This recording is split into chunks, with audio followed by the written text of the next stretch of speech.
Hello and welcome to Nice Academy. Welcome to another session of Daily News Analysis. 5th June 2024 Hindu Indian എക്സ്പ്രസിലൊക്കെ വന്നിട്ടുള്ള articles ആണ് നമ്മൾ നോക്കാൻ പോകുന്നത്.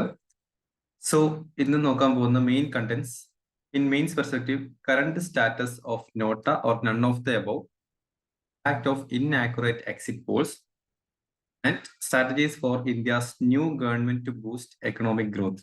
In prelims perspective, Australia's new military recruitment policy and reverse transcript case. അപ്പോൾ നമുക്കറിയാം ഇന്നലെ election കഴിഞ്ഞതിന്റെ ഭാഗമായിട്ട് റിസൾട്ട് അനൗൺസ് ചെയ്തിട്ടുണ്ടായിരുന്നു. സോ അതുകൊണ്ട് തന്നെ മെജോറിറ്റി ന്യൂസ് പേപ്പേഴ്സിന്റെ അകത്തും ഇലക്ഷൻ റിലേറ്റഡ് ആയിട്ടുള്ള ആർട്ടിക്കിൾസ് ആണ്. That means politics related articles ആണ്. അതുകൊണ്ട് തന്നെ നമുക്ക് UPSC പെർസ്പെക്റ്റീവ് അല്ലെങ്കിൽ മറ്റൊരു എക്സാമിനേഷൻ പെർസ്പെക്റ്റീവിലുള്ള ടോപ്പിക്കുകൾ വളരെ കുറവാണ്. സോ അതുകൊണ്ട് തന്നെ നമുക്ക് സ്റ്റാർട്ട് ചെയ്യാം. സോ ഹിന്ദു പേപ്പേഴ്സിന്റെ അകത്ത് കൂടുതൽ ആർട്ടിക്കിൾസ് നമുക്ക് വന്നിട്ടില്ല. അതുകൊണ്ട് നമുക്ക് ഡയറക്ട്ലി ഇന്ത്യൻ എക്സ്പ്രസിലേക്ക് പോകാം. സോ ഇന്ത്യൻ എക്സ്പ്രസിൽ ഫസ്റ്റ് വന്നിരിക്കുന്ന ആർട്ടിക്കിൾ ആണ് കറന്റ് സ്റ്റാറ്റസ് ഓഫ് നോട്ട. അപ്പം എന്താണ് NOTA? None of the above എന്ന് പറഞ്ഞിരിക്കുന്ന സ്റ്റാറ്റസ് എന്നറിയാം. അപ്പൊ എന്തുകൊണ്ടാണ് നോട്ട ഒരു ഡിസ്കഷന് വന്നിട്ടുള്ളതെന്ന് വെച്ച് കഴിഞ്ഞാൽ, ഇപ്പൊ നോട്ട എന്നുള്ള ലീഗൽ ഇംപ്ലിക്കേഷൻ ഇല്ലാത്ത ബട്ട് വോട്ടേഴ്സിന്റെ ഒരു സീക്രസി നഷ്ടപ്പെടാതിരിക്കാൻ 2013 സുപ്രീം കോർട്ടിന്റെ ഡയറക്ഷനിലൂടെ ഇലക്ഷൻ കമ്മീഷൻ ഓഫ് ഇന്ത്യയാണ് ഈ ഒരു നോട്ട ഇൻട്രൊഡ്യൂസ് ചെയ്തിട്ടുണ്ടായിരുന്നത്. ഓക്കെ, അപ്പൊ റീസെന്റ് ആയിട്ട് ഒരു കോൺസ്റ്റിറ്റ്യുവൻസിയിൽ അവിടെ നോട്ടയ്ക്ക് ഏകദേശം 2,18,674 അതുപോലെ തന്നെ അവിടെ വിന്നിംഗ് കാൻഡിഡേറ്റ് 12,26,751 വോട്ടും ലഭിച്ചിട്ടുണ്ട്. സോ ഇത്രയധികം വോട്ട്, അറൌണ്ട് 2 lakhs വോട്ട് നോട്ടയ്ക്ക് ലഭിച്ചിട്ടുണ്ടായിരുന്നു. ഓക്കെ, ഒരു BJP ഒരു കാൻഡിഡേറ്റ്സ് ആയിരുന്നു അവിടെ വിജയിച്ചിട്ടുണ്ടായിരുന്നത്. സോ അതുകൊണ്ട് തന്നെ നോട്ടയ്ക്ക് ഇത്രത്തോളം വോട്ടിംഗ് റിസീവ് ചെയ്തത് കൊണ്ട് തന്നെ നോട്ട വീണ്ടും ലൈംലൈറ്റിലേക്ക് വരികയാണ് ചെയ്യുന്നത്. ഓക്കെ, സോ എന്താണ് നോട്ട എപ്പോഴാണ് ഇൻട്രൊഡ്യൂസ് ചെയ്തിട്ടുണ്ടായിരുന്നത് തുടങ്ങിയുള്ള കാര്യങ്ങൾ. ടു പൊളിറ്റി ആൻഡ് ഇലക്ഷനെ ബന്ധപ്പെട്ടിരിക്കുന്ന ആർട്ടിക്കിളാണ്. സോ നോട്ടയുടെ പർപ്പസ് എന്തായിരുന്നു? ഫസ്റ്റ് ഓഫ് ഓൾ, ഇപ്പൊ നോട്ട എന്ന് വെച്ച് കഴിഞ്ഞാൽ അതേപോലെ തന്നെ 2013 സുപ്രീം കോർട്ടിന്റെ ഡയറക്ഷനിലൂടെ ഇലക്ഷൻ കമ്മീഷൻ ഓഫ് ഇന്ത്യയാണ് നമുക്ക് നോട്ട ഇവിടെ ഇൻട്രൊഡ്യൂസ് ചെയ്തിട്ടുണ്ടായിരുന്നത്. അപ്പം പർപ്പസ് ഓഫ് നോട്ട എന്ന് പറയുന്നത് വോട്ടേഴ്സിന്റെ സീക്രസി എൻഷുർ ചെയ്യാൻ വേണ്ടിയിട്ടായിരുന്നു നോട്ട നമ്മളിവിടെ സ്റ്റാർട്ട് ചെയ്തിട്ടുണ്ടായിരുന്നത്. ഓക്കെ, അതുപോലെ തന്നെ നോട്ട ഇൻട്രൊഡ്യൂസ് എന്ന് വെച്ച് കഴിഞ്ഞാൽ നമുക്ക് മറ്റ് കാൻഡിഡേറ്റ്സിന്റെ എല്ലാ കാൻഡിഡേറ്റ്സിനും റിജക്ട് ചെയ്യുക എന്നുള്ളത്. ദാറ്റ് മീൻസ് ഇപ്പം ഏതെങ്കിലും ഒരു വോട്ടേഴ്സിന് അത് ഇഷ്ടപ്പെട്ടില്ല എന്നുണ്ടെങ്കിൽ തീർച്ചയായിട്ടും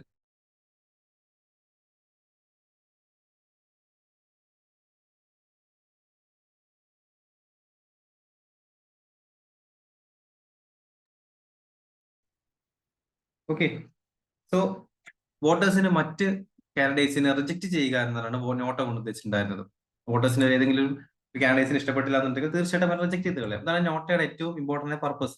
ഇതിന്റെ ലീഗൽ പുഷ് നോക്കുകയാണെന്നുണ്ടെങ്കിൽ 2013 എങ്ങനെയാണ് കൊണ്ടുവന്ന് വെച്ച് കഴിഞ്ഞാൽ people's union civil liberties PUCL 2004 കൊടുത്തിരിക്കുന്ന ഒരു പെറ്റീഷന്റെ ഭാഗമായിട്ട് 2013 ഇതിന് ഒരു ലീഗൽ ഇംപ്ലിക്കേഷൻ നൽകുകയും EVM-ന്റെ അകത്ത് നമുക്ക് നോട്ട ഇൻട്രൊഡ്യൂസ് ചെയ്യുകയും ചെയ്തിട്ടുണ്ടായിരുന്നത്. ഓക്കെ, അപ്പം സീക്രസി ഓഫ് വോട്ടേഴ്സ് ഞാൻ നേരത്തെ പറഞ്ഞിട്ടുണ്ടായിരുന്നു. എന്താണ് സീക്രസി ഓഫ് വോട്ടേഴ്സ് എന്ന് പറയുന്നത്? ഇപ്പൊ നോട്ട എന്നുള്ളത് വോട്ടേഴ്സിന്റെ സീക്രസി, ഇപ്പം കാൻഡിഡേറ്റ്സിന്റെ റിജക്ഷൻ മാത്രമല്ല വോട്ടേഴ്സിന്റെ സീക്രസിയും കൂടി അഡ്രസ് ചെയ്യാൻ വേണ്ടിയിട്ടാണ് നോട്ട് ഇൻട്രൊഡ്യൂസ് ചെയ്തിട്ടുണ്ടായിരുന്നത്. അപ്പൊ എന്തുകൊണ്ടാണെന്ന് വെച്ച് കഴിഞ്ഞാൽ നമ്മളിപ്പോ as A voter, for example ഞാനിപ്പോ വോട്ടിങ്ങിന് പോകുന്നു. അപ്പൊ വോട്ടിങ്ങിന് പോയതിനു ശേഷം ഞാൻ ഏത് പാർട്ടിക്ക് വേണമെങ്കിൽ എനിക്ക് വോട്ട്, പക്ഷെ എനിക്ക് ബേസിക്കലി എനിക്ക് ഒരു പാർട്ടിയോ ഒരു കാൻഡിഡേറ്റ്സിനും ഇഷ്ടപ്പെട്ടില്ല എന്റെ കോൺസ്റ്റിറ്റ്യുവൻസിയിലുള്ളത്. സോ എനിക്ക് വോട്ട് ചെയ്യാതിരിക്കും. അപ്പൊ വോട്ട് ചെയ്യാതെ ഞാൻ ഇരുന്ന് കഴിഞ്ഞാൽ ഓട്ടോമാറ്റിക്കലി ഏത് പൊളിറ്റിക്കൽ പാർട്ടീസ് നോക്കിപ്പോയാലും ഞാനോ എന്റെ ഫാമിലിയോ വോട്ട് ചെയ്തിട്ടില്ല. അപ്പൊ അവർക്ക് ഒരു തരത്തിലുള്ള ആനുകൂല്യങ്ങൾ നൽകേണ്ട. അപ്പം എന്നെ ഇതിൽ ചെയ്യാൻ പറ്റുന്ന പുറത്തേക്ക് മാറ്റും. അപ്പൊ എനിക്ക് അവിടെ പോകുകയും വേണം. ഓട്ടോമാറ്റിക്കലി എനിക്ക് കാൻഡിഡേറ്റ്സിന്റെ ഡിസാസ്റ്റിഫിക്കേഷൻ എനിക്ക് അറിയിക്കുകയും വേണം. അതിനാണ് നോട്ട എന്ന് പറഞ്ഞിരിക്കുന്നതിന്റെ ഏറ്റവും ഇമ്പോർട്ടന്റ് ആയിട്ടുള്ള കാര്യം എന്ന് പറയുന്നത്. അപ്പം എനിക്ക് ഈ പൊളിറ്റിക്കൽ പാർട്ടീസ് ഇൻട്രൊഡ്യൂസ് ചെയ്യുന്ന കാൻഡിഡേറ്റ്സ് ഒന്നും ഇഷ്ടപ്പെട്ടിട്ടില്ല. കാരണം ബിക്കോസ് കറപ്റ്റഡോ മറ്റേതോ തരത്തിലുള്ള കാൻഡിഡേറ്റ്സ് ആയിരിക്കും. ഇതാണ് നോട്ടയുടെ 2 പർപ്പസ് ആണെന്ന് പറയുന്നത്. കാൻഡിഡേറ്റ്സ് റിജക്ട് ചെയ്യുന്നുള്ളതും വോട്ടേഴ്സിന്റെ സീക്രസി എൻഷുർ ചെയ്യാമെന്നായിരുന്നു. ഇപ്പൊ സുപ്രീം കോടതിയുടെ റൂളിംഗ് വന്നിട്ടുള്ളത് ഇതേ ഒരു രീതിയിൽ തന്നെ വോട്ടേഴ്സിന്റെ സീക്രസി മെയിൻറ്റെയിൻ ചെയ്യുക എന്നായിരുന്നു. ഓക്കെ, വോട്ടേഴ്സിന്റെ സീക്രസിയാണ് ഒരു വോട്ട് ചെയ്യണോ വേണ്ടയോ എന്ന് പറഞ്ഞിട്ടുള്ളത്. അപ്പൊ ഇതിന് ഗവൺമെന്റിന്റെ കൗണ്ടറിംഗ് എന്ന് പറഞ്ഞിട്ടുള്ളത് ഒരു സീക്രസി ഡിസർവ് ചെയ്യുന്നത് വോട്ട് ചെയ്യുന്ന കാൻഡിഡേറ്റ് ആണ്. സുപ്രീം കോർട്ട് പറഞ്ഞു നോട്ട കൊണ്ടുവരണം, വോട്ടേഴ്സിന്റെ സീക്രസി മെയിൻറ്റെയിൻ ചെയ്യണം. ഗവൺമെന്റ് എന്ത് പറഞ്ഞു? ഗവൺമെന്റ് പറഞ്ഞു ഈ ഒരു ആർഗ്യുമെന്റിനെ കൗണ്ടറിയാണ് ചെയ്തിട്ടുണ്ടായിരുന്നത്. അപ്പം വോട്ടേഴ്സിന്റെ സീക്രസി നമുക്ക് എൻഷുർ ചെയ്യാം. അപ്പൊ എങ്ങനെയാണ് എൻഷുർ ചെയ്യുന്നത് വെച്ച് കഴിഞ്ഞാൽ അത് ഡിസർവിംഗ് ആയിട്ടുള്ള വോട്ടേഴ്സിന് വേണ്ടി മാത്രം. അപ്പൊ ആരാണ് ഡിസർവിംഗ് വോട്ടേഴ്സ്? Active voter. ഗവൺമെന്റിന്റെ ഡെഫിനിഷൻ പ്രകാരം ആക്റ്റീവ് വോട്ടേഴ്സ് ആണ് ഡിസർവിംഗ് വോട്ടേഴ്സ്. അപ്പൊ ആക്റ്റീവ് വോട്ടേഴ്സ് ആരാണ്? ഏതെങ്കിലും ഒരു പൊളിറ്റിക്കൽ പാർട്ടിക്ക് വോട്ട് ചെയ്യുന്ന ആളുകളാണ് ആക്റ്റീവ് വോട്ടേഴ്സ് എന്നുള്ളത്. അവർക്ക് മാത്രം പോരെ സീക്രസി. ഈ വോട്ട് ചെയ്യാത്ത ആളുകൾക്ക് എന്തിന് സീക്രസി എന്ന് പറഞ്ഞു. അപ്പൊ അതായിരുന്നു സുപ്രീം കോടതി റൂളിങ്ങിന് എതിരായിട്ട് ഗവൺമെന്റ് നൽകിയിരിക്കുന്ന ഒരു ആർഗ്യുമെന്റ്. അപ്പൊ EVM കൺസേൺസ് എന്തായിരുന്നു എന്ന് ജസ്റ്റ് നോക്കുകയാണെന്നുണ്ടെങ്കിൽ ഇലക്ട്രോണിക് വോട്ടിംഗ് മെഷീൻസിന്റെ ഇൻട്രൊഡക്ഷൻ. അപ്പൊ നമുക്ക് ഇനീഷ്യൽ സ്റ്റേജ് പേപ്പർ ബാലറ്റ് ആയിരുന്നു. അപ്പൊ പേപ്പർ ബാലറ്റിന്റെ അകത്ത് ഈ ഒരു നോട്ട കൊണ്ടുവരിക എന്നുള്ളൊരു ബുദ്ധിമുട്ടായ കാര്യമായിരുന്നു. അപ്പം EVM കൊണ്ടുവന്നതോടുകൂടി തന്നെ കുറച്ചുകൂടി ഈസിയറായി. ദാറ്റ് മീൻസ് EVMന്റെ അകത്ത് നോട്ട ആഡ് ചെയ്യാനും നോട്ടയുടെ കാൽക്കുലേഷൻസ് ആണെന്നുണ്ടെങ്കിലും അഡ്രസ് ചെയ്യാൻ കുറച്ചുകൂടി ഈസിയായി മാറുകയും അതുപോലെ തന്നെ ഈ വോട്ടേഴ്സിന്റെ സീക്രസി മെയിൻറ്റെയിൻ ചെയ്യാനും EVM കൊണ്ടുവന്നപ്പോൾ കുറച്ചുകൂടി ഈസിയായി മാറിയിട്ടുണ്ടായിരുന്നു. പിന്നീട് ഇന്റഗ്രിറ്റി ഇൻ എലക്ഷൻ. അപ്പൊ ഈ നോട്ട ഇംപ്ലിമെന്റ് ചെയ്യുന്നതിലൂടെ തന്നെ എന്താണ് സുപ്രീം കോർട്ടിന്റെ മെയിൻ എയിം എന്നുള്ളത്?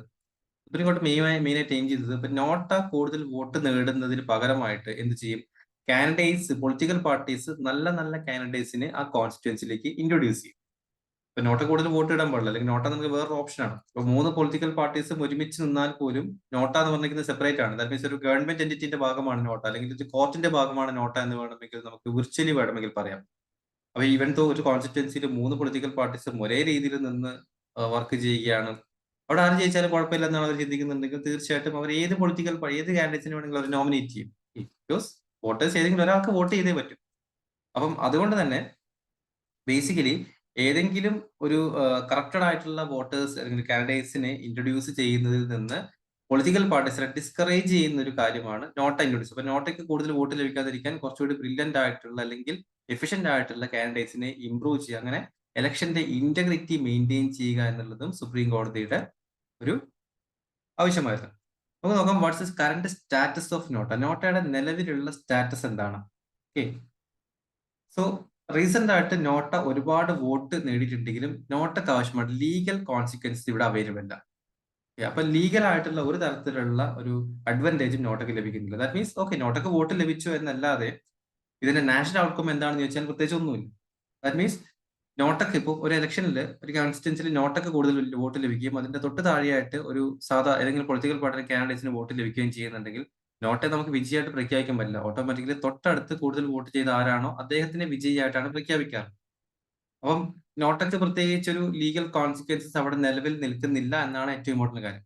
ഇപ്പൊ local rules by the state election commission. ഇപ്പൊ ചില state election commissions, for example Maharashtra, Haryana, Puducherry, Delhi, Chandigarh പോലെയുള്ള ചില ഇലക്ഷൻ കമ്മീഷൻ ആണെന്നുണ്ടെങ്കിൽ അവരൊരു സ്കീം ഇൻട്രൊഡ്യൂസ് ചെയ്തിട്ടുണ്ട്. ദാറ്റ് മീൻസ് ലോക്കൽ ബോഡി ഇലക്ഷൻ്റെ അകത്ത് നോട്ടക്കാണ് കൂടുതൽ വോട്ട് ലഭിക്കുന്നത് എന്നുണ്ടെങ്കിൽ ആ ഒരു ഇലക്ഷൻ നള്ളായിട്ട് ഡിക്ലെയർ ചെയ്യുകയും അവിടെ റീ ഇലക്ഷൻ കൊണ്ടുവരികയും ചെയ്യണം. ഓക്കെ, എന്താണ് പോയിന്റ്? അപ്പൊ ഈ ഒരു സ്റ്റേറ്റുകളിലൊക്കെ നോട്ടയെ അവര് ഫിക്ഷണൽ ഇലക്ടറൽ കാൻഡിഡേറ്റ് ആയിട്ട് അവര് എന്താണ് നോമിനേറ്റ് ചെയ്യും.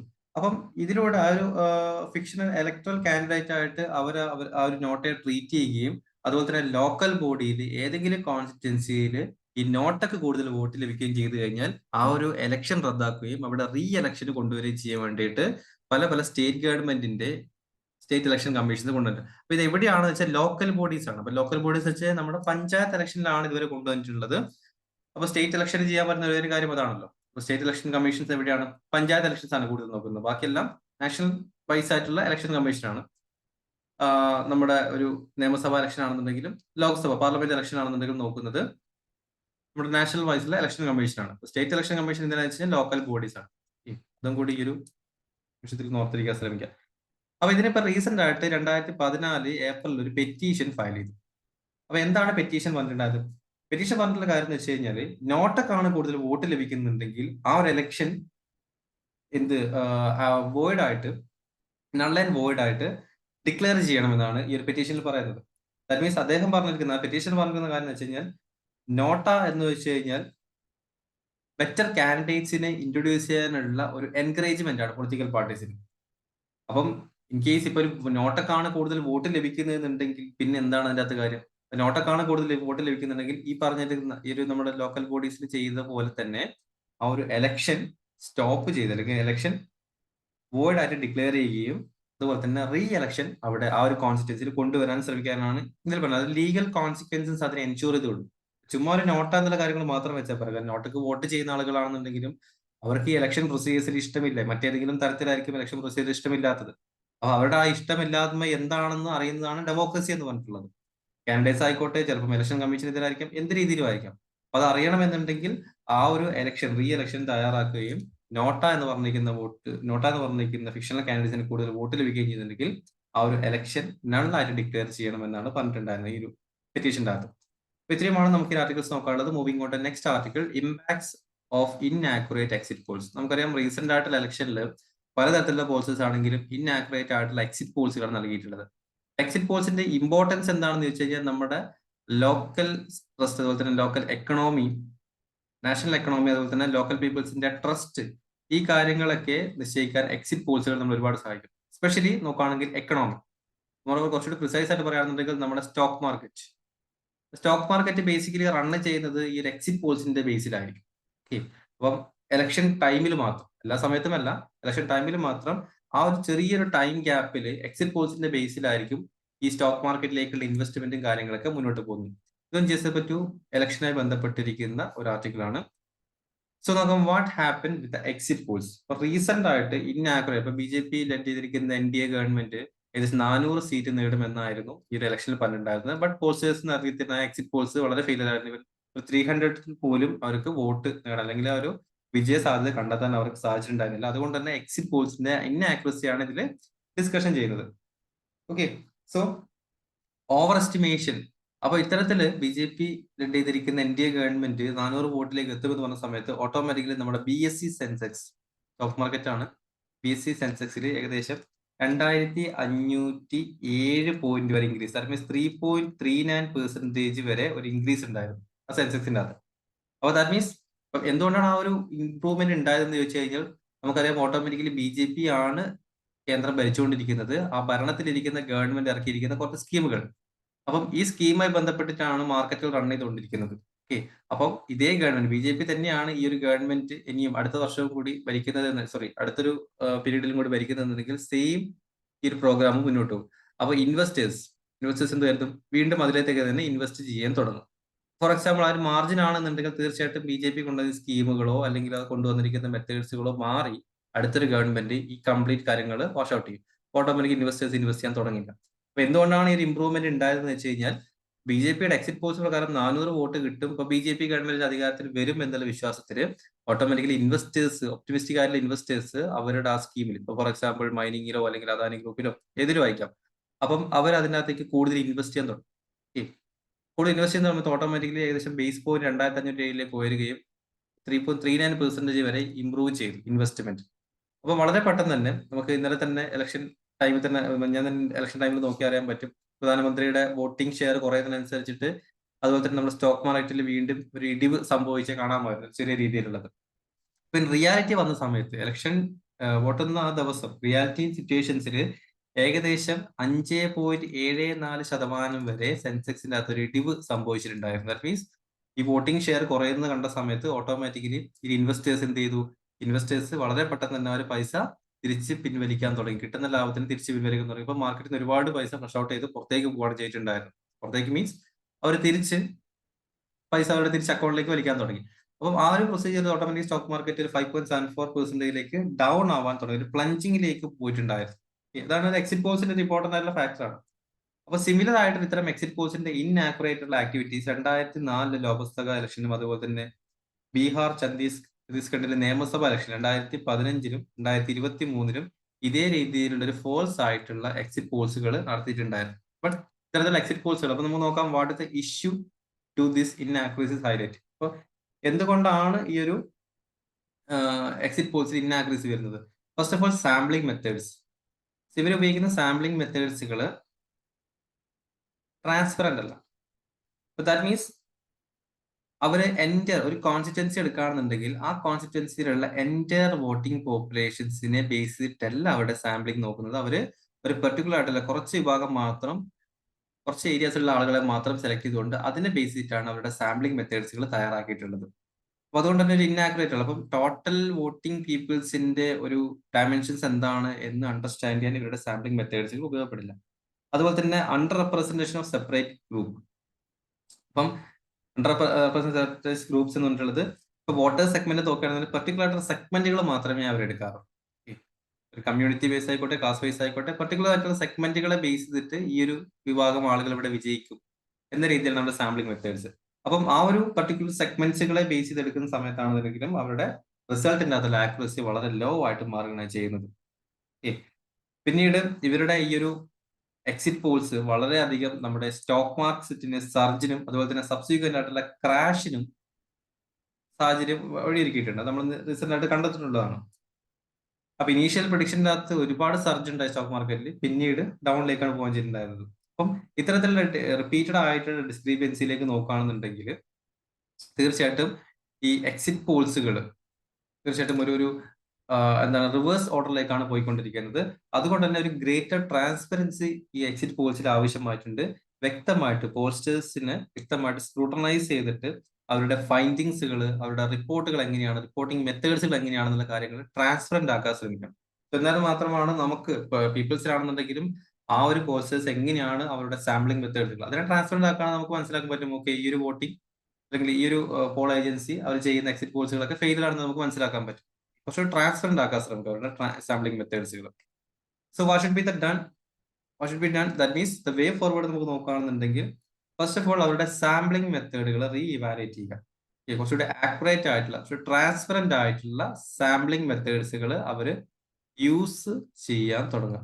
Okay, so next thing, second thing എന്താണ് പറഞ്ഞിട്ടുള്ളത്?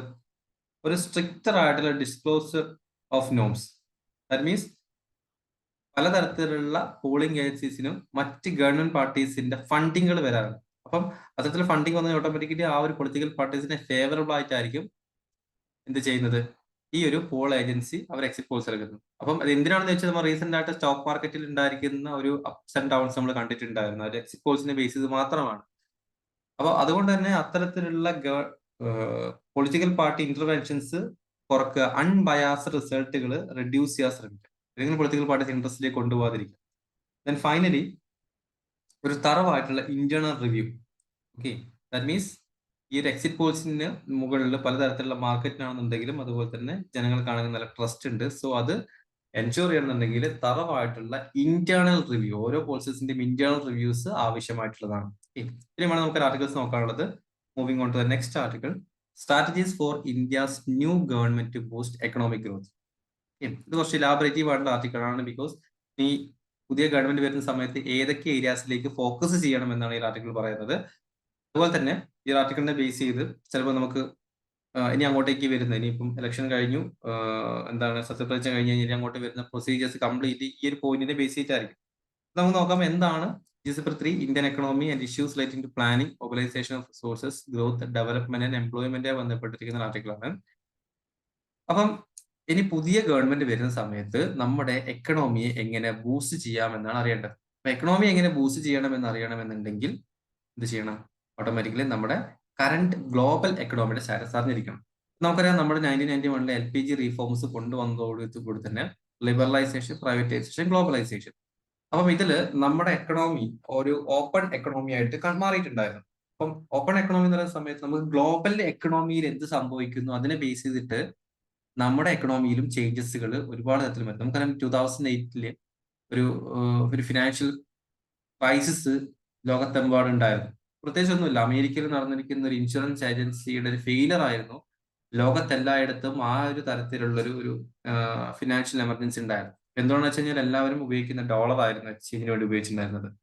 അപ്പം അമേരിക്കയിൽ ആ ഒരു ഇഷ്യൂസ് വന്ന, US ഇഷ്യൂസ് വന്ന സമയത്ത് ഓട്ടോമാറ്റിക് എല്ലാ രാജ്യങ്ങളുടെയും കറൻസി ഇഷ്യൂസുകൾ വന്നു. ഓക്കെ, അവർ ഫിനാൻഷ്യൽ ക്രൈസിസിൽ വന്നിട്ടുണ്ടായിരുന്നു. അപ്പം അതുകൊണ്ട് തന്നെ അത്തരത്തിലെ ഗ്ലോബൽ എക്കണോമിയായിട്ട് കണക്റ്റഡ് ആണ് നമ്മുടെ ഇന്ത്യൻ എക്കണോമി. അപ്പം Indian economy, domestic economy growth ചെയ്യണമെന്നുണ്ടെങ്കിൽ നമുക്ക് ആദ്യം തന്നെ ഗ്ലോബൽ എക്കണോമിയുടെ സ്റ്റാറ്റസ് അറിഞ്ഞിരിക്കണം. So first condition, shift in economic policies. അപ്പൊ ഷിഫ്റ്റ് ഇൻ എക്കണോമിക് പോളിസി എന്നുള്ളത് പലപ്പോഴും ഗവൺമെന്റുകൾ ഇപ്പൊ ഗ്ലോബലൈസേഷൻ എന്ന് പറഞ്ഞിരിക്കുന്ന നാഷണൽ ഗവൺമെന്റുകൾ ഗ്ലോബലൈസേഷൻ എന്ന മെത്തേഡിൽ നിന്ന് മാറി പ്രൊട്ടക്ഷനിസം എന്ന മെത്തേഡിലേക്കാണ് പോയിക്കൊണ്ടിരിക്കുന്നത്. ഫോർ എക്സാമ്പിൾ, പണ്ട് ഗവൺമെന്റുകളാണെന്നുണ്ടെങ്കിൽ ഏതെങ്കിലും രാജ്യത്തിൽ നിന്ന് വില കുറവുള്ള, ഫോർ എക്സാമ്പിൾ ഞാൻ ചെറിയൊരു എക്സാമ്പിൾ പറയാം. ഇന്ത്യ ഗവൺമെന്റ് എടുക്കുകയാണ്. ഇന്ത്യ ഗവൺമെന്റിൽ 1 kg ഒരു ടൊമാറ്റോ ഇമ്പോർട്ട് ചെയ്യുന്നു. ടൊമാറ്റോ 1 kgക്ക് 100 രൂപയാണ് വില. ഓക്കെ, ഹൈപ്പോത്തറ്റിക്കൽ നമ്പേഴ്സ് ആണ്. സോ നമ്മളിപ്പോൾ മറ്റേതെങ്കിലും രാജ്യം, ചൈനയിൽ നിന്ന് ടൊമാറ്റോ നമ്മൾ ഇങ്ങോട്ടേക്ക് ഇമ്പോർട്ട് ചെയ്യുന്നു. ഇമ്പോർട്ട് ചെയ്യുന്ന സമയത്ത് ചൈനയിൽ നിന്ന് നമുക്ക് ലഭിക്കുന്ന 90 രൂപയാണെന്ന് കരുതുക. നമുക്ക് 10 രൂപ അവിടെ ലാഭമാണ്. അപ്പൊ 100 രൂപ എന്ന് വെച്ചാൽ നമ്മുടെ ഇന്ത്യൻ ഫാമേഴ്സ് കൃഷി ചെയ്തുണ്ടാക്കുന്ന മാർക്കറ്റിൽ നിന്ന് തക്കാളിക്ക് വരില്ല 100 രൂപയാണ്. ചൈനയിൽ നിന്ന് ഇമ്പോർട്ട് ചെയ്യുന്ന സമയത്ത് അതിന് 90 രൂപയാണ്. നമ്മൾ എന്ത് ചെയ്യും? കൂടുതൽ റേറ്റ് കുറയാൻ വേണ്ടിയിട്ട് നമ്മൾ കൂടുതലും ഈ ഒരു 90 രൂപയുടെ കൂടുതൽ ഇമ്പോർട്ട് ചെയ്യാൻ തുടങ്ങും. ഇമ്പോർട്ട് ചെയ്തിട്ട് അതായിരിക്കും ലോക്കൽ മാർക്കറ്റിലേക്ക് വരുന്നത്. ഇതായിരുന്നു നമ്മൾ പണ്ട് ഗ്ലോബലൈസേഷൻ എന്ന് പറഞ്ഞിരിക്കുന്ന മെത്തേഡ് നമ്മൾ ചെയ്തിട്ടുണ്ടായിരുന്നത്. അവിടെ നിന്ന് മാറിയിട്ട് നമ്മൾ പ്രൊട്ടക്ഷനിസം എന്ന മെത്തേഡിലേക്ക് മാറുന്നു. അപ്പൊ എന്താണ് പ്രൊട്ടക്ഷനിസം? അപ്പൊ നമ്മുടെ ഡൊമസ്റ്റിക് എക്കണോമി ഗ്രോത്ത് ചെയ്യണമെങ്കിൽ, ഡൊമസ്റ്റിക് ഫാമേഴ്സിന് ഇൻകം ഗ്രോത്ത് ചെയ്യണമെന്നുണ്ടെങ്കിൽ അവരുടെ 100 രൂപ വരെയുള്ള കാര്യങ്ങളായിരിക്കണം മാർക്കറ്റിലേക്ക് എത്തേണ്ടത്. അപ്പൊ ചൈനയുടെ ഈ ചീപ്പ് പ്രൊഡക്ട്സ്, നമുക്ക് ആന്റി ഡംപിംഗ് ഡ്യൂട്ടീസ് എന്നൊക്കെ പല കാര്യങ്ങളുണ്ട്. ചൈനയുടെ പ്രൊഡക്റ്റിൽ നിന്നൊക്കെ ആന്റി ഡംപിംഗ് ഡ്യൂട്ടീസ് കൊടുക്കും. ഇതാണ് ഇമ്പോർട്ട് ഡ്യൂട്ടീസിന്റെ മെയിൻ ആയിട്ടുള്ള ഒരു എഫക്റ്റ് ഇവിടെയാണ്. അപ്പം ഇത്തരത്തിലുള്ള പ്രൊട്ടക്ഷനിസ്റ്റ് ആക്ടിവിറ്റിയിലേക്ക് കൊണ്ടുവരാൻ വേണ്ടിയിട്ട് നമ്മൾ ഫാർമേഴ്സിനെ ഇൻകം ജനറേറ്റ് ചെയ്യാൻ വേണ്ടിയിട്ട് എന്ത് ചെയ്യും? ഈ 100 രൂപയുടെ ടൊമാറ്റോ മാർക്കറ്റിലേക്ക് എത്തണം. അപ്പം ഈ 90 രൂപ മാർക്കറ്റ് അവിടെ നിന്ന് ഇങ്ങോട്ട് എക്സ്പോർട്ട് ചെയ്യുന്ന സമയത്ത് ഇവർ ഇവിടെ ഒരു import duty fix. Import duty ആയിരിക്കും 20 രൂപ ഇമ്പോർട്ട് ഡ്യൂട്ടി. അപ്പോൾ ഓട്ടോമാറ്റിക് 90ഉം 110 രൂപയായി മാറി. 110 രൂപയുടെ ആണോ 100 രൂപയുടെ ആണോ ആളുകൾ വാങ്ങുക? 100 രൂപയുടെ ആയിരിക്കും അല്ലെ? ബേസിക്കലി പ്രൈസ് കുറവുള്ളതായിരിക്കും. ഇതാണ് പ്രൊട്ടക്ഷനിസം എന്ന് പറഞ്ഞിരിക്കുന്ന ഒരു കാര്യം. അപ്പം പ്രൊട്ടക്ഷനിസം വെച്ചാൽ ഇന്റേണൽ ഡൊമസ്റ്റിക് എക്കണോമിയെ പ്രൊട്ടക്ട് ചെയ്യുക, മറ്റ് ഗ്ലോബലൈസേഷനിൽ നിന്ന് മാറി. അപ്പം എല്ലാ ഗവൺമെന്റ് അതാണ് ചെയ്യുന്നത്. പിന്നീട് നോക്കുകയാണെങ്കിൽ എക്കണോമിക് സ്റ്റിമുലി എന്ന് വെച്ച് കഴിഞ്ഞാൽ fiscal stimulation, പെർസിസ്റ്റന്റ്ലി high interest rate. അതായത് ഗവൺമെന്റുകൾ ഫിസ്ക്കൽ സ്റ്റിമുലേറ്റ് ചെയ്യുന്ന കാര്യങ്ങൾ കുറച്ച് അവരുടെ ബോണ്ടിനോ അവരുടെ കാര്യങ്ങൾക്ക് കൂടുതൽ ഇൻട്രസ്റ്റ് റേറ്റുകൾ നൽകാനാണ് ശ്രമിക്കുന്നത്. അപ്പൊ എന്താണ് ഫിസ്ക്കൽ സ്റ്റിമുലേഷൻ എന്ന് വെച്ച് കഴിഞ്ഞാൽ തീർച്ചയായിട്ടും ഒരു എക്കണോമിയുടെ ഗ്രോത്തിന് ഫിസ്ക്കൽ സ്റ്റിമുലേഷൻ ആവശ്യമായിട്ടുണ്ട്. ഫോർ എക്സാമ്പിൾ നമ്മുടെ COVID-19 സിറ്റുവേഷൻ വന്ന സമയത്ത് നമ്മളൊരു വി കർവ് എക്സ്പീരിയൻസ് ചെയ്യുന്നുണ്ടായിരുന്നു. എന്താണ് വി കർവ്? ഈ രീതിയിൽ പോയിക്കൊണ്ടിരിക്കുന്ന ഒരു എക്കണോമി പെട്ടെന്ന് കോവിഡ് വന്നു, എല്ലാ കാര്യങ്ങളും സ്റ്റാഗ്നേറ്റ് ആയ സമയത്ത് ഡൗൺ ഗ്രേഡിലേക്ക് പോയി. അവിടെ നിന്ന് പെട്ടെന്ന് ഒരു ഗ്രോത്ത് ആയിരുന്നു നമ്മൾ അച്ചീവ് ചെയ്തിട്ടുണ്ട്. എങ്ങനെയാണ് ഗ്രോത്ത് അച്ചീവ് ചെയ്തത്? അപ്പം ബേസിക്കലി ഇതൊക്കെ ഓരോ പ്രൊഡക്റ്റുകളാണ് അല്ലെ? സൊസൈറ്റിയിൽ ഓരോ പ്രൊഡക്റ്റുകളാണ്. ആ പ്രൊഡക്റ്റ് എന്ന് വെച്ചാൽ ഇൻഡസ്ട്രീസ് ആണ്. അപ്പൊ ഇൻഡസ്ട്രീസ് ഗ്രോത്ത് ചെയ്യണമെന്നുണ്ടെങ്കിൽ ആളുകൾ കൂടുതൽ ഒരു പ്രൊഡക്റ്റ് വാങ്ങണം. ഫോർ എക്സാമ്പിൾ നമ്മളൊരു സോപ്പ് എടുക്കുകയാണെന്നുണ്ടെങ്കിൽ പോലും ആളുകൾ കൂടുതൽ ആ ഒരു സോപ്പ് പർച്ചേസ് ചെയ്യുന്നതനുസരിച്ചിട്ടാണ് എന്ത് ചെയ്യുന്നത്? ഓട്ടോമാറ്റിക്കലി ഈ ഗ്രോത്ത് നമുക്ക് അച്ചീവ് ചെയ്യാൻ സാധിക്കുന്നത്. അപ്പൊ ദാറ്റ് മീൻസ് ഇൻഡസ്ട്രീസ് വലുതാവും. ഇൻഡസ്ട്രീസ് വലുതായി കഴിഞ്ഞാൽ കൂടുതൽ ടാക്സ് ഗവൺമെന്റിന് കിട്ടും. അപ്പൊ അതുകൊണ്ട് തന്നെ ആളുകളുടെ കൺസപ്ഷൻ പാറ്റേൺ ഇൻക്രീസ് ചെയ്യണം. ഇവിടെ ഗവൺമെന്റ് എന്ത് ചെയ്തു? ഗവൺമെന്റ് ഓട്ടോമാറ്റിക്കലി നമ്മുടെ എക്കണോമിക് സ്റ്റിമുലസിലൂടെ ആളുകളിലേക്ക് ഡയറക്ട്ലി പൈസ എത്തിക്കുകയും ചെയ്തു. അപ്പൊ നമ്മുടെ കൺസപ്ഷൻ എക്സ്പെൻഡിച്ചേഴ്സ് കൂടി. ഓക്കെ, അപ്പൊ കൺസപ്ഷൻ എക്സ്പെൻഡിച്ചേഴ്സ് ഓൾറെഡി കൂടിയ സമയത്ത് നമ്മൾ കൂടുതൽ സാധനങ്ങൾ പർച്ചേസ് തുടങ്ങി. ആദ്യം എസെൻഷ്യൽ ഗുഡ്സുകൾ മാത്രം വാങ്ങിക്കൊണ്ടിരുന്ന നമ്മൾ, അരിയും പച്ചക്കറികളും മാത്രം വാങ്ങിക്കൊണ്ട് നമ്മൾ കൂടുതൽ സാധനങ്ങൾ വാങ്ങാൻ തുടങ്ങി. ഓക്കെ, ആവശ്യമില്ലാത്ത സാധനങ്ങൾ വാങ്ങിക്കുന്നതാണ് ഉദ്ദേശം. അപ്പം പൈസ കൈ കിട്ടുന്നു. അപ്പം ഇതാണ് ഫിസിക്കൽ സ്റ്റിമുലസ് എന്ന് പറഞ്ഞിട്ടുള്ളത്. അപ്പൊ ആ ഒരു സ്റ്റിമുലസ് ആക്ടിവിറ്റിയിലൂടെ നമ്മൾ എന്ത് ചെയ്യണം? അവർ ഓട്ടോമാറ്റിക്കലി എന്താണ് ചെയ്തിട്ടുണ്ടായിരുന്നത്? ഈ ഒരു എക്കണോമിയുടെ ഗ്രോത്തിലേക്ക് എത്തിക്കാൻ ചെയ്തിട്ടുണ്ടായിരുന്നത്. അപ്പം നിലവിൽ ഫിസിക്കൽ സ്റ്റിമുലസിൽ നിന്ന് മാറിയിട്ട് ഹൈ ഇൻട്രസ്റ്റ് റേറ്റ്, അതായത് ഈ ഒരു എമൗണ്ട് നമുക്ക് വേണം, ലോണോ കാര്യങ്ങളോ ഒക്കെ ലഭിക്കുന്നുണ്ടെങ്കിൽ, ബോണ്ടിലൂടെ നമുക്ക് പൈസ ലഭിക്കുന്നുണ്ടെങ്കിൽ അവിടെ ഹയർ ഇൻട്രസ്റ്റ് റേറ്റുകൾ വെക്കാൻ തുടങ്ങി. ഫിസിക്കൽ സ്റ്റിമുലസ് ആക്ടിവിറ്റീസുകൾ നൽകുന്നത്. അപ്പൊ ഇൻട്രസ്റ്റ് റേറ്റ് ഹൈ ആണെങ്കിൽ നമ്മൾ ലോൺ എടുക്കും ഇല്ല. നമ്മൾ എന്ത് ചെയ്യും? നമ്മുടെ കയ്യിൽ പൈസ കുറവായിരിക്കും. നമ്മൾ ലിമിറ്റഡ് ആയിട്ടുള്ള സാധനങ്ങൾ മാത്രമേ മാർക്കറ്റിൽ നിന്ന് പർച്ചേസ് ചെയ്യൂ. ദാറ്റ് മീൻസ് നമ്മുടെ കൺസപ്ഷൻ എക്സ്പെൻഡിച്ചേഴ്സ് കുറയുകയും അതിലൂടെ എക്കണോമിയുടെ ഗ്രോത്ത് സ്റ്റാഗ്നേറ്റഡ് ആവുകയും ചെയ്യും. എൻവയോൺമെന്റൽ ടെക്നോളജിക്കൽ ഇമ്പാക്ട്സ് നോക്കുകയാണെന്നുണ്ടെങ്കിൽ പലപ്പോഴും നമ്മളുടെ EIA പോലുള്ള എൻവയോൺമെന്റൽ ഇമ്പാക്ട് അസസ്മെന്റുകളോ അതുപോലെ തന്നെ ടെക്നോളജിക്കൽ ഡിസ്റപ്ഷൻസോ പല പല കമ്പനീസിന്, ബിസിനസ്സിനെ റണ്ണ് ചെയ്യുന്നതിന് വേണ്ടിയിട്ട് ഇവിടെ ഹാമ്പർ ചെയ്തിട്ടുണ്ട്. ദാറ്റ് മീൻസ് അവരുടെ ഗ്രോത്തിനെ വേഴ്സ് ആയിട്ട് എഫക്ട് ചെയ്തു എന്നാണ് പറയുന്നത്. So what step should be taken by the new government to boost economic growth? എന്തൊക്കെ സ്റ്റെപ്സുകളാണ് നമുക്ക് എടുക്കാനുള്ളത്? സോ ഫസ്റ്റ് സ്റ്റെപ്പ് നോക്കുകയാണെന്നുണ്ടെങ്കിൽ addressing the disguised employment in agriculture. That means agriculture സെക്ടേഴ്സിൽ ഒരുപാട് അണ്ടർ എംപ്ലോയ്മെന്റ് നമ്മൾ കാണുന്നുണ്ട്.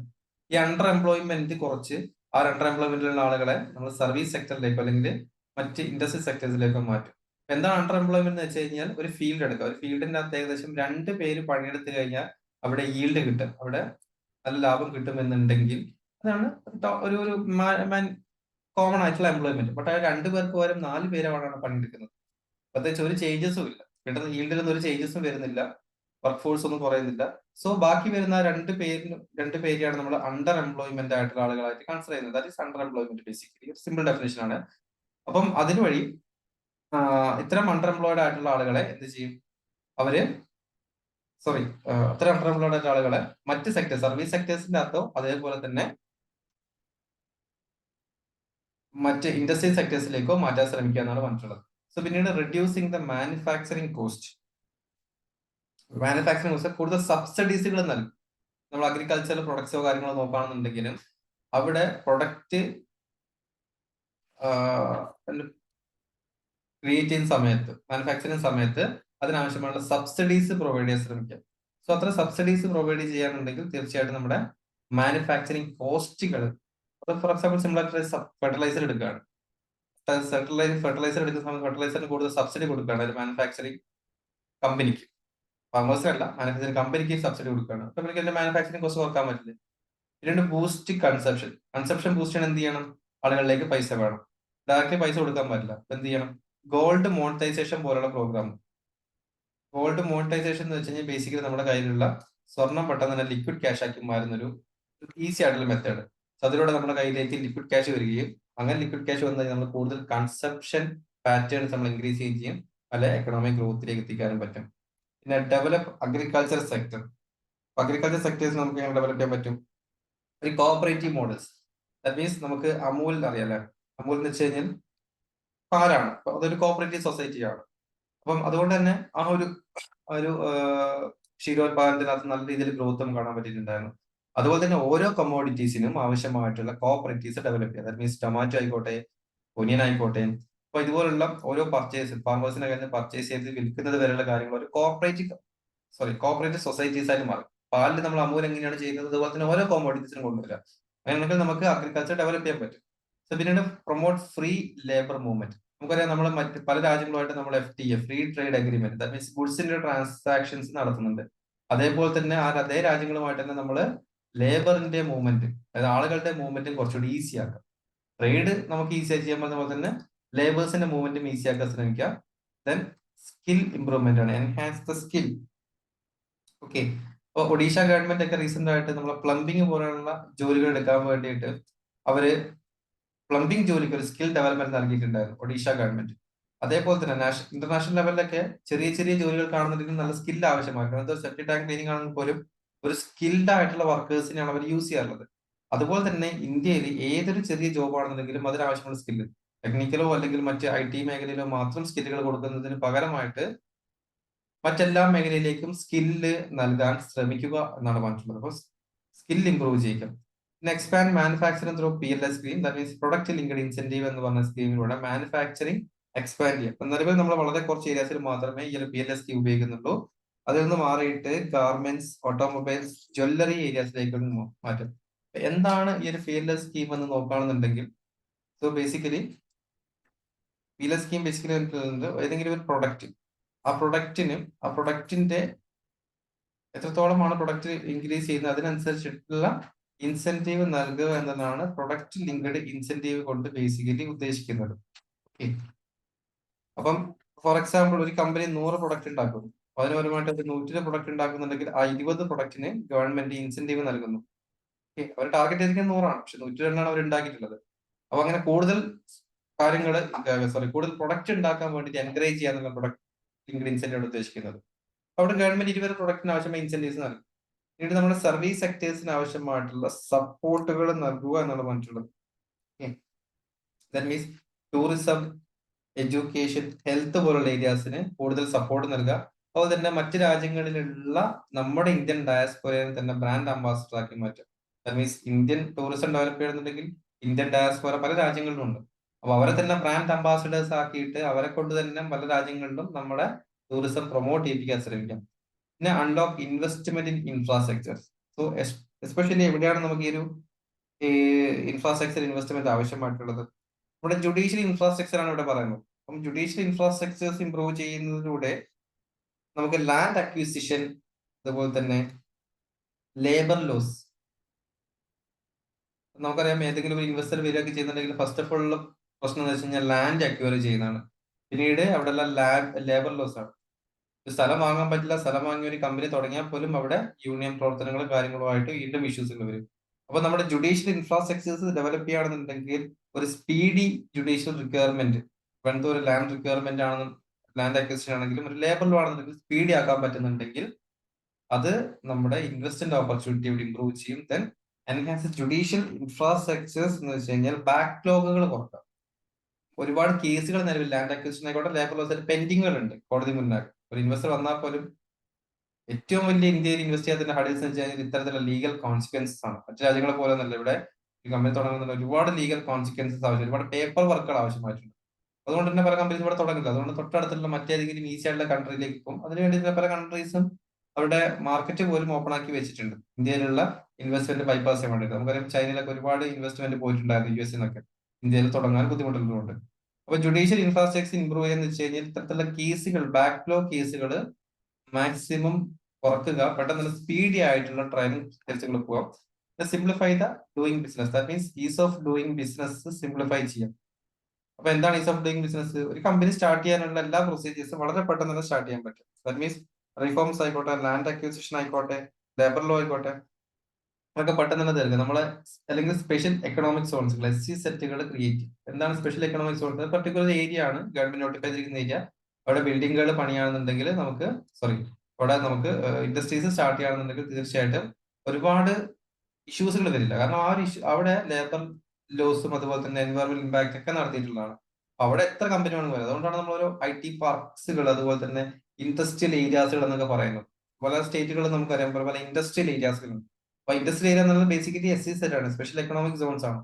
അവിടെ ഏത് കമ്പനിക്ക് വേണ്ടി സ്റ്റാർട്ട് ചെയ്യാം, വളരെ പേപ്പർ വർക്കൊന്നും ആവശ്യമായിട്ടില്ല. അതുപോലെ തന്നെ ഫോസ്റ്റർ ടെക്നോളജി ഇൻവെസ്റ്റ്മെന്റ്, എൻഹാൻസ്ഡ് ആയിട്ടുള്ള ടെക്നോളജി ഇൻവെസ്റ്റ്മെന്റ് ഏതൊക്കെ ഏരിയസിനകത്തേക്ക് വേണം നമുക്ക് ക്വിക്ലി ഓപ്പറേഷൻ ചെയ്യാൻ പറ്റുന്ന ഫ്യൂച്ചർ ടെക്നോളജീസ് അല്ല, ആർട്ടിഫിഷ്യൽ ഇന്റലിജൻസ് അതുപോലെ തന്നെ ഫാർമസ്യൂട്ടിക്കൽ റിസർച്ച് തുടങ്ങിയതിലേക്ക് നമുക്ക് റിസർച്ചിന് ആവശ്യമായിട്ടുള്ള ഇൻവെസ്റ്റ്മെന്റ് കൊണ്ടുവരാൻ ശ്രമിക്കാം. ദെൻ അഡ്വക്കേറ്റ് ഫോർ എൻവയോൺമെന്റൽ കോമ്പൻസേഷൻ. അപ്പം എൻവയോൺമെന്റൽ ആയിട്ടുള്ള കാര്യങ്ങൾ ചെയ്യുന്ന സമയത്ത് നമുക്ക് ആവശ്യമുള്ള കോമ്പൻസേഷൻ ലഭിക്കണം. ഫോർ എക്സാമ്പിൾ ഇന്ത്യ ആണെങ്കിലും കാർബൺ ഫുട് പ്രിന്റ് ഇന്ത്യ അല്ലെങ്കിൽ കാർബൺ എമിഷൻസ് കുറച്ചുകൊണ്ടിരിക്കുകയാണ് ഇന്ത്യ. ഹിസ്റ്റോറിക്കലി ഇന്ത്യ വളരെ എമിഷൻസ് നടത്തിയിട്ടില്ലെങ്കിലും നിലവിൽ ഇന്ത്യ അത് കുറച്ചുകൊണ്ടിരിക്കുന്നുണ്ട്. അതുകൊണ്ട് തന്നെ ഇന്ത്യ പോലുള്ള കൺട്രിക്ക്, ഇന്ത്യ പോലുള്ള ഡെവലപ്പിംഗ് കൺട്രീസ് നല്ലോണം കാർബൺ എമിഷൻ കുറക്കുന്നവർക്ക് ഗ്ലോബൽ ലെവലിൽ കോമ്പൻസേഷൻ നൽകണമെന്നാണ് പറയുന്നത്. ഫോർ എക്സാമ്പിൾ UK എടുക്കുകയാണ്. UK-യിലാണെങ്കിൽ അവർ ഹിസ്റ്റോറിക്കലി നല്ല രീതിയിൽ എമിഷൻസ് നടത്തി ഒരുപാട് ഗ്ലോബൽ വാർമിങ്ങിനൊക്കെ കാരണമായിട്ടുണ്ടായിരുന്നു.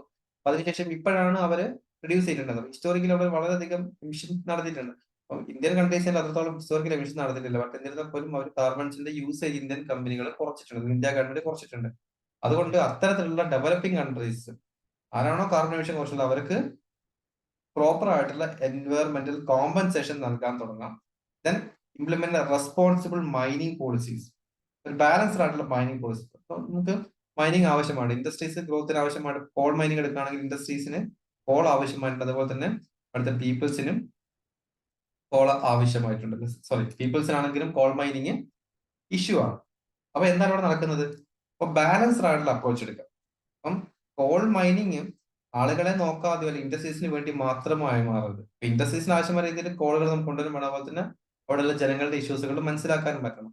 അതാണ് റെസ്പോൺസിബിൾ ആയിട്ടുള്ള മൈനിങ് പോളിസികൾ കൊണ്ടുവരിക എന്നാണ് ഉദ്ദേശിക്കുന്നത്.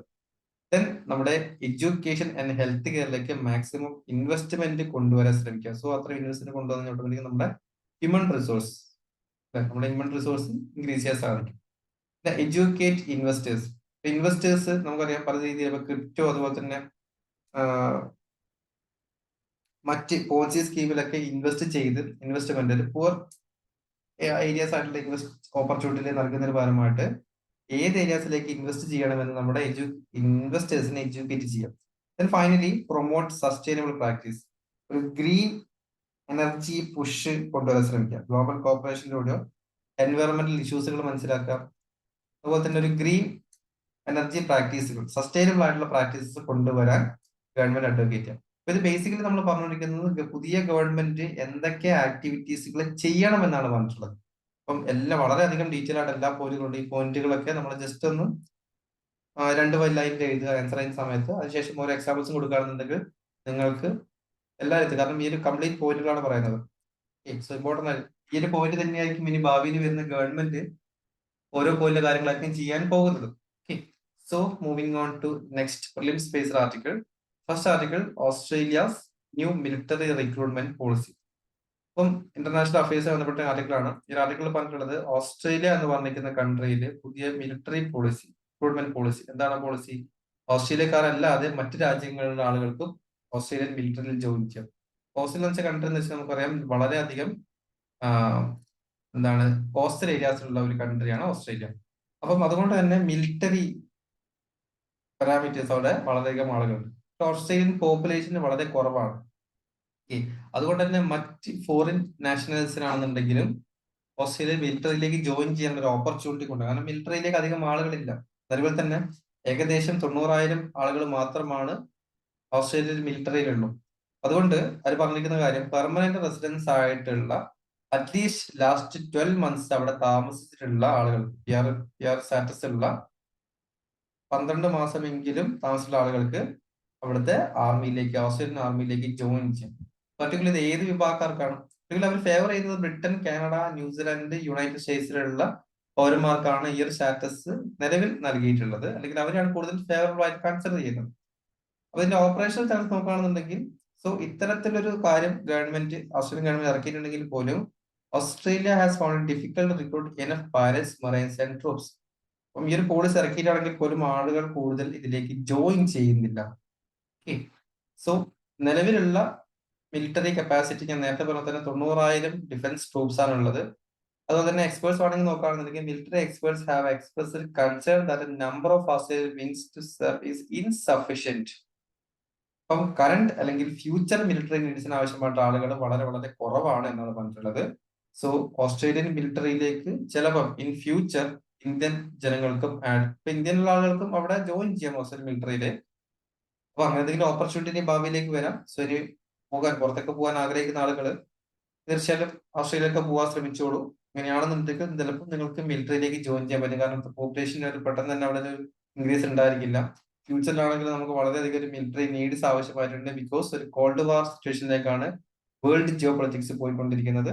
സോ അതുകൊണ്ട് തന്നെ അവിടെ മിലിറ്ററിയിലേക്ക് ആളുകളെ ആവശ്യപ്പെട്ട് വരും. സോ തീർച്ചയായിട്ടും പോകാൻ താല്പര്യമുള്ള കുട്ടികൾ അങ്ങോട്ടേക്ക് പോകുന്നതായിരിക്കും കുറച്ചുകൂടി പറ്റും. പഠിക്കാനാണെന്നുണ്ടെങ്കിലും എന്ത് കാര്യങ്ങളാണെങ്കിലും. ഓക്കെ, ഇതൊരു ന്യൂസ് അല്ല, ഇത് ജസ്റ്റ് നിങ്ങൾക്ക് തന്നിരിക്കുന്ന ഒരു ഇൻപുട്ട് മാത്രമാണ്. ഇതാണ് മിലിറ്ററി പുതിയൊരു റിക്രൂട്ട്മെന്റ് പോളിസി എന്നുള്ളത്. The find article reverse transcriptase. അപ്പം ഇതൊരു സയൻസ് ആൻഡ് ടെക്നോളജിയെ ബന്ധപ്പെട്ടിരിക്കുന്ന ആർട്ടിക്കിളാണ്. ഇപ്പൊ കുറച്ചുകൂടി നമ്മുടെ ജീൻ എഡിറ്റിംഗിൽ വന്നിരിക്കുന്ന പുതിയ ചേഞ്ചസുകളാണ് പറയുന്നത്. കുറച്ച് കോംപ്ലിക്കേറ്റഡ് ആയിട്ടുള്ള ആർട്ടിക്കിൾസ് ആണ്, ബട്ട് ഈസി ആയിട്ടാണ് നമ്മളത് എക്സ്പ്ലെയിൻ ചെയ്യുന്നത്. നമുക്ക് ഒരുപാട് പോയിന്റുകളൊന്നും അല്ലെങ്കിൽ ഒരുപാട് കാര്യങ്ങളൊന്നും അറിയേണ്ട ആവശ്യമില്ല. അപ്പൊ ഈ റിവേഴ്സ് ട്രാൻസ്ക്രിപ്റ്റേസ് എന്ന് വെച്ച് കഴിഞ്ഞാൽ ഇത് ആദ്യം ഇൻഡിപെൻഡന്റ്ലി ഡിസ്കവർ ചെയ്തിട്ടുള്ള 1970s. അദ്ദേഹം ഹവാർഡ് ടെമിൻ ആൻഡ് ഡേവിഡ് ബൾട്ടിമോർ ആണ് ഇത് ഇൻട്രൊഡ്യൂസ് ചെയ്തിട്ടുള്ളത്. അദ്ദേഹത്തിന്റെ ജേണൽ നാച്ചുറലാണ് ഇത് പ്രസന്റ് ചെയ്തിട്ടുണ്ടായിരുന്നത്. അപ്പം എന്താണ് ഈ ഒരു റിവേഴ്സ് ട്രാൻസ്ക്രിപ്റ്റേഴ്സ് എന്ന് വെച്ച് കഴിഞ്ഞാൽ, reverses the unusual flow of genetic formation by converting RNA into DNA. അപ്പം നമുക്ക് ഒരു DNA ഫ്ലോ സ്ട്രക്ചേഴ്സ്, ഒരു സ്ട്രക്ചറിൽ നിന്ന് ഇപ്പൊ നമ്മൾ DNA നോക്കുകയാണെന്നുണ്ടെങ്കിൽ എന്താണ് DNA? നമ്മുടെ ജീൻ എന്ന് പറഞ്ഞാൽ DNA-ലാണ് അടങ്ങിയിട്ടുള്ളത് അല്ലെ. നമ്മുടെ അച്ഛനെ പോലെയാണ്, അമ്മേനെ പോലെയാണെന്നൊക്കെ പറയുന്നത് ബേസിക്കലി നമ്മുടെ DNA ആണ്. ഒരു ചെറിയൊരു കുട്ടിയാണെന്നുണ്ടെങ്കിൽ കുട്ടിയായിട്ട് വലിയ രീതിയിലേക്ക്, ചെറിയ കുട്ടി എന്ന് വെച്ചാൽ നമുക്ക് പറയാൻ പറ്റില്ല അച്ഛനാണോ അമ്മയാണെന്ന് പറയാൻ പറ്റില്ല അല്ലെ. ആരെ പോലെയാണ് വലുതാണെന്നനുസരിച്ചിട്ടാണ് ആ ജീൻസ് ചേഞ്ച് ആയിക്കൊണ്ടിരിക്കുന്നത്. അപ്പൊ അവിടെ ഒരു ഫ്ലോ ഉണ്ടല്ല, ജീൻസിന് ഒരു ഫ്ലോ നടന്നുകൊണ്ടിരിക്കുന്നുണ്ട്. അപ്പം ആ ഒരു ഫ്ലോ നമുക്ക് റിവേഴ്സ് ചെയ്യിക്കാൻ പറ്റും എന്നാണ് പറഞ്ഞിട്ടുള്ളത്. ഓക്കെ, സോ അത് ആ യൂഷ്വൽ ഫ്ലോ നമുക്ക് റിവേഴ്സ് ചെയ്യിക്കാൻ പറ്റും. ജീനിന്റെ ഫോർമേഷൻ വളരെ പതുക്കെയാണ് ജീൻ ഫോർമേഷൻ, അതിനെ റിവേഴ്സ് ചെയ്യിക്കാൻ by converting RNA into DNA. അപ്പം RNA നമുക്ക് ഈ ഫ്ലോ സ്ട്രക്ചർ ഹെൽപ്പ് ചെയ്യുന്നതിന് RNA ആണ്. ഓക്കെ, സെല്ലിന്റെ ഗ്രോത്തിനൊക്കെ ഹെൽപ്പ് ചെയ്യുന്നത്. അപ്പൊ RNA നമുക്ക് DNA-ലേക്ക് കൺവേർട്ട് ചെയ്ത് കൊണ്ടുവരാൻ പറഞ്ഞിട്ടുള്ളത്. അപ്പം ഈ ഒരു ഡിസ്കവറി കൂടുതലും ജനറ്റിക് ഫോർമേഷൻ അതുപോലെ തന്നെ റിസർച്ച് മെത്തേഡ്സിനൊക്കെ കൂടുതലും യൂസ് ചെയ്യാൻ പറ്റും. Okay, allowing scientist study genes more effectively. അതിന്റെ അപ്ലിക്കേഷൻസ് നോക്കുകയാണെന്നുണ്ടെങ്കിൽ സ്പെഷ്യലി ഇത് ഉപയോഗിക്കുന്നത് ഹെപ്പറ്റൈറ്റിസ് ബി അല്ലെങ്കിൽ HIV പോലുള്ള ഏരിയാസിലാണ്. അപ്പം ഈ ഒരു എൻസൈം ക്രൂഷ്യൽ ആയിട്ടുള്ള മോളിക്കുലർ ഡയഗ്നോസിസ് നമുക്ക് യൂസ് ചെയ്യാൻ പറ്റും. അതായത് converting the viral RNA to DNA. അപ്പം നമ്മളൊരു ജീനിന്റെ ചേഞ്ച് ആണ്. ഇപ്പൊ നമുക്കൊരു രോഗം വരുന്നു, ഒരു ഫോറിൻ പാത്തജൻ വരുന്നു, ആ ഫോറിൻ പാത്തജൻ ഒരു കൺവേർഷൻ നടന്നുകൊണ്ടിരിക്കുകയാണ്. ഓക്കെ, അപ്പൊ നമ്മുടെ ആക്റ്റീവ് ആയിട്ടുള്ള ജീൻ സെൽസിൽ ഒരു ചേഞ്ചസ് വരുത്തിക്കൊണ്ടിരാണ് സാധാരണ വൈറസുകൾ ചെയ്യുന്നത്. അപ്പം ഈ ഹെപ്പറ്റൈറ്റിസ് ബി അല്ലെങ്കിൽ HIV പോലെയുള്ള ഈ ഒരു വൈറസ്, ഫോർ എക്സാമ്പിൾ വൈറസ് നമ്മുടെ ശരീരത്തിലേക്ക് ഇൻഫെക്ട് ചെയ്യും. RNA ആണ് പോകുന്നത്. അപ്പൊ RNA ആണ് നമ്മുടെ ജീനിനെ എന്ത് ചെയ്യുന്നത്, കൺവേർട്ട് ചെയ്തുകൊണ്ടിരിക്കുന്നത്. ആ ഒരു വൈറസിനനുസരിച്ച് കൺവേർട്ട് ചെയ്യുന്നത്.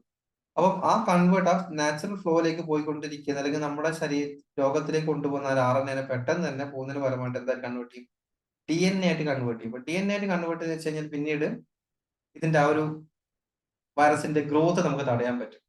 അപ്പൊ അങ്ങനെ DNA ആയിട്ട് കൺവേർട്ട് ചെയ്തപ്പോൾ DNA പറ്റി സ്റ്റഡീസ് ചെയ്ത് നടത്തിയാൽ മതി. DNA സ്റ്റഡീസ് കഴിഞ്ഞാൽ എത്രത്തോളം വൈറൽ ലോഡുകൾ ഉണ്ടായിരുന്നു എന്ന് നമുക്ക് അറിയാൻ പറ്റും. That means treatment of HIVs, reverse transcriptase inhibitors become a fundamental part of treating HIV AIDS, which is significantly improving the patient's survival rates.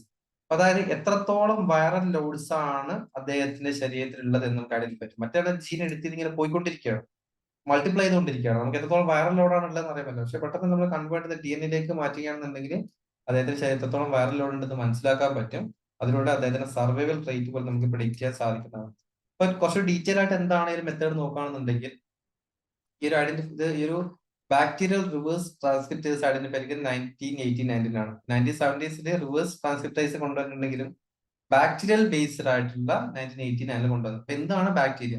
അപ്പം സാധാരണ ബാക്ടീരിയയും അതുപോലെ തന്നെ ഒരു ഹ്യൂമൻ ബോഡി എടുക്കുകയാണെന്നുണ്ടെങ്കിൽ ബേസിക്കലി ഇതിന് നടക്കുന്ന ഒരു ബാക്ടീരിയയിൽ നടക്കുന്ന ഒരു ജനറ്റിക് ഫോർമേഷൻസും ജനറ്റിക് മെക്കാനിസവും ഒരു സാധാരണ ഹ്യൂമൻ ബോഡിയിൽ നടക്കുന്ന ജനറ്റിക് മെക്കാനിസവും ഏകദേശം ഒരുപോലെയാണെന്നാണ് പറയുന്നത്.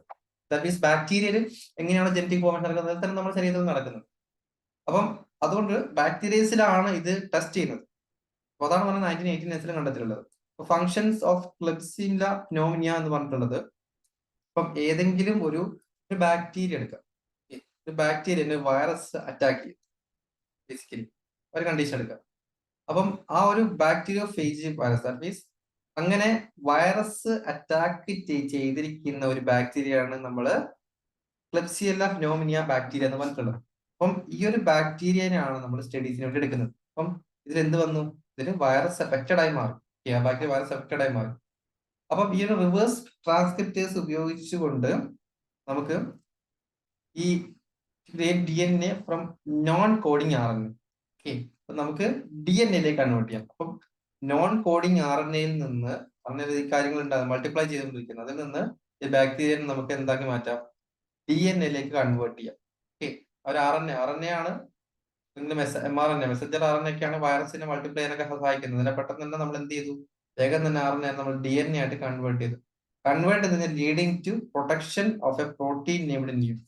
DNA ആയിട്ട് കൺവേർട്ട് ചെയ്ത് DNA സാധനം വന്നു കഴിഞ്ഞാൽ ഓട്ടോമാറ്റിക് സംഭവിക്കും, നമ്മുടെ ഇമ്മ്യൂൺ സിസ്റ്റം ട്രിഗർ ചെയ്യും. അതുപോലെ ബാക്ടീരിയൽ ഇമ്മ്യൂൺ സിസ്റ്റത്തിന്റെ അകത്ത് പ്രോട്ടീൻസുകൾ ഡെവലപ്പ് ചെയ്യും. ആ പ്രോട്ടീൻസിന്റെ പേരാണ് നിയോ എന്ന് പറഞ്ഞിട്ടുള്ളത്. DNA കൺവേർട്ട് ചെയ്ത് കഴിഞ്ഞാൽ DNA നമുക്ക് ഇങ്ങനത്തെ ഒരു വൈറൽ ഇൻഫെക്ഷൻ വന്നു വെച്ച് കഴിഞ്ഞാൽ ഓട്ടോമാറ്റിക്കലി അവിടെ പ്രോട്ടീൻസ് ഡെവലപ്പ് ചെയ്യും. അതാണ് നിയോ എന്ന് പറഞ്ഞിട്ടുള്ളത്. അപ്പൊ ഈ നിയോ എന്ന് വെച്ച് കഴിഞ്ഞാൽ never ending open reading frame എന്നാണ് ഉദ്ദേശിക്കുന്നത്.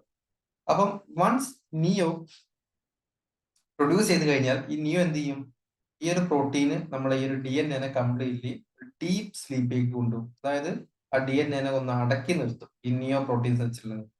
അപ്പം ആ ഡീപ്പ് സ്ലീപ്പിലേക്ക് പോകുകയെന്ന് വെച്ച് കഴിഞ്ഞാൽ എന്ത് ചെയ്യും, ഈ DNA മൾട്ടിപ്ലൈ ചെയ്യുന്നതിനോ DNA അകത്തുള്ള ആക്ടിവിറ്റീസ് മൾട്ടിപ്ലൈ ചെയ്യുന്നതിനോ എഫക്ട് ചെയ്യും. ദാറ്റ് മീൻസ് അത് റെഡ്യൂസ് ചെയ്യും. എന്താണ് ആക്ച്വലി ഇവിടെ സംഭവിച്ചിട്ടുള്ളത്, ഇവിടെ നമ്മൾ ഓൾറെഡി ഒരു വൈറസ് അടങ്ങിയിരിക്കുന്ന RNA നമ്മൾ DNA കൺവേർട്ട് ചെയ്തു. അപ്പൊ ഇതിന്റെ അകത്ത് ആരുണ്ട്, ഇത് വൈറസ് അടങ്ങിയിട്ടുള്ള കാര്യങ്ങളുണ്ട്. ഓട്ടോമാറ്റിക്കലി നമ്മൾ DNA നമ്മളിവിടെ ഡീപ് സ്ലീപ്പിലേക്ക് കൊണ്ടുപോകുന്ന വെച്ച് കഴിഞ്ഞാൽ ഓട്ടോമാറ്റിക്കലി നമ്മുടെ ആ ഒരു virus that infecting the bacteria from multiply effectively halting the infection.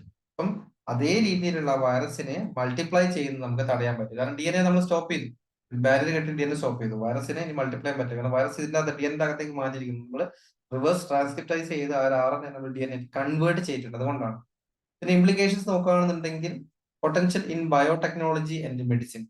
അപ്പം ഈ ഒരു reverse transcriptases in bacterial defence നോക്കുകയാണെന്നുണ്ടെങ്കിൽ പുതിയൊരു ടെക്നോളജിക്കൽ അഡ്വാൻസ്മെന്റ് ആണ്. ദാറ്റ് ഇൻ കേസ് ബയോടെക്നോളജിക്കൽ അല്ലെങ്കിൽ മെഡിക്കൽ ഇന്നോവേഷൻ മേഖലയിൽ പർട്ടിക്കുലർലി ഇത്തരം ആന്റി മൈക്രോബിയൽ റെസിസ്റ്റൻസ്. എന്താണ് antimicrobial resistance? Antimicrobial resistance വെച്ച് കഴിഞ്ഞാൽ നമുക്ക് ആന്റിബോഡീസുകൾ കഴിക്കുന്ന സമയത്ത് ചെറിയ തരത്തിലുള്ള മൈക്രോബിയൽ റെസിസ്റ്റൻസ് നമ്മുടെ ശരീരത്തിൽ ഉണ്ടാക്കുന്ന ഇമ്മ്യൂൺ ശക്തിയാണ്. അപ്പം ആ ഒരു ആന്റി മൈക്രോബിയൽ റെസിസ്റ്റൻസിലൂടെ പിന്നീട് നമ്മൾ ആ രോഗത്തിന് നമ്മൾ ആ ആന്റിബയോട്ടിക്സ് വീണ്ടും കഴിച്ചു കഴിഞ്ഞാൽ നമുക്ക് നമ്മുടെ ശരീരത്തിൽ ഇത് പിടിക്കില്ല. ഓക്കെ, ബേസിക്കലി നമുക്ക് ഒരു ആന്റി മൈക്രോബിയൽ നമ്മളിപ്പോ ഫുഡ് കഴിക്കുന്ന സമയത്തോ അല്ലെങ്കിൽ ഏതെങ്കിലും തരത്തിൽ ഇപ്പം ആന്റിബോഡീസ് ഒക്കെ കുത്തിവെച്ചിരിക്കുന്ന ചിക്കൻ ഐറ്റംസ് ഒക്കെ കഴിക്കുന്ന സമയത്ത് പറയാറുണ്ട് നമുക്ക് AMR ഉണ്ടാവാൻ സാധ്യത കൂടുതലാണെന്നുള്ളത്. അപ്പൊ നമ്മൾ അങ്ങനത്തെ ഫുഡ് കഴിക്കുന്ന സമയത്ത് ഓട്ടോമാറ്റിക്കലി നമുക്ക് ഇനി രോഗം വരുന്നു. ഈ ഒരു രോഗം വരുന്ന സമയത്ത് എത്ര ആന്റിബോഡീസ് നമ്മുടെ ശരീരത്തിലേക്ക് അകത്ത് നമ്മൾ കൺസിഡർ ചെയ്തിട്ടുണ്ട്. നമുക്കിനി രോഗം വരുന്ന സമയത്ത് നമ്മൾ ഒരു ആന്റിബോഡീസ് എടുക്കുന്ന സമയത്ത് തീർച്ചയായിട്ടും ആ ആന്റിബോഡീസ് നമ്മുടെ ശരീരത്തിലേക്ക് എഫക്ട് ചെയ്യില്ല. ബിക്കോസ് നമ്മുടെ ശരീരം ആന്റി മൈക്രോബിയൽ റെസിസ്റ്റൻസ് ആയി മാറിയിട്ടുണ്ട്. അപ്പം അത്തരം ആന്റി മൈക്രോബിയൽ റെസിസ്റ്റൻസ് ആയിട്ടുള്ള കണ്ടീഷൻസ് ഒഴിവാക്കാൻ വേണ്ടിയിട്ടും ഈ ഒരു ജീൻ ട്രാൻസ്ക്രിപ്റ്റേഴ്സ് നമുക്ക് അല്ലെങ്കിൽ റിവേഴ്സ് ട്രാൻസ്ക്രിപ്റ്റേഴ്സ് യൂസ് ചെയ്യാം. റിസർച്ച് ഓപ്പർച്യൂണിറ്റീസ് മീൻസ് ഒരു പുതിയ ജനറ്റിക് എവല്യൂഷൻ മെക്കാനിസത്തിലേക്കാണ് വഴിതെളിയിക്കുന്നത്, especially in viral resistance strategies. നമുക്കറിയാം COVID-19 ഒക്കെ വന്ന സമയത്ത് നമ്മൾ അനുഭവിച്ച ഇഷ്യൂസുകൾ എന്തൊക്കെയാണ്. അപ്പം അത്തരത്തിലുള്ള വൈറസ് ഇൻഫെക്ഷൻസോ വൈറസ് റെസിസ്റ്റൻസ് സ്ട്രാറ്റജീസോ ഈ റിവേഴ്സ് ട്രാൻസ്ക്രിപ്റ്റൈസ് ടെക്നോളജീസിലൂടെ നമുക്ക് കൂടുതൽ കൊണ്ടുവരാൻ പറ്റുമെന്നാണ് offering novel therapeutic and biotechnological applications. Okay, so ഇത്രയുമാണ് നമുക്ക് ഒരു articles നോക്കാനുള്ളത്. And the final point, mains question time. First question, examine the impact and legal implications of NOTA option in the elections. And second question, examine the impact of inaccurate exit polls, both financial markets and public trust in India's recent elections. And the third and final question, what are the primary strategies for India's new government to boost economic growth? 150 words. So please do write the answers and send to this number as PDF. So your answers will be evaluated. Okay, so ഇത്രയുമാണ് നമുക്ക് ഈ ആർട്ടിക്കിൾസിൽ നോക്കാനുള്ളത്. So thank you for the time. Goodbye.